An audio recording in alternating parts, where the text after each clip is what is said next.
এইসব জিনিস পাওয়া যাবে আর কি।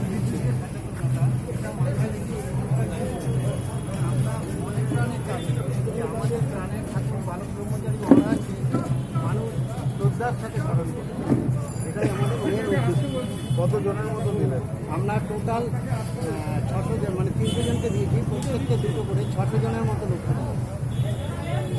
এছাড়া আপনাদের আর কোনো পরিকল্পনা? আমাদের পরিকল্পনা, আমরা বছরে বালক ব্রহ্মচারী ফাউন্ডেশন থেকে ফ্রিতে 4টে মেডিকেল ক্যাম্প করি, কিন্তু যেহেতু এখন মেডিকেল ক্যাম্পের পারমিশন নেই, যার জন্য আমরা এবছর এটা প্রতি 2 মাস অন্তর যেরকম পরিকল্পনা আমাদের মাথায় আছে। আমরা সেখানে তাছাড়া দুঃস্থদের খাতা বই বিতরণ করি, তারপরে আপনার কম্বল বিতরণ করি, এবং আমরা করে বলতে বিভিন্ন রকম এইসব জিনিসই করি। তবে এটাই এখন আমাদের মাথায় এটাই আছে, প্রতি 2 মাস অন্তর অন্তর এটা আমরা করি। আপনার নাম? আমার নাম গৌতম বিশ্বাস, আমি বালক ব্রহ্মচারী ফাউন্ডেশনের অর্গানাইজেশন সেক্রেটারি।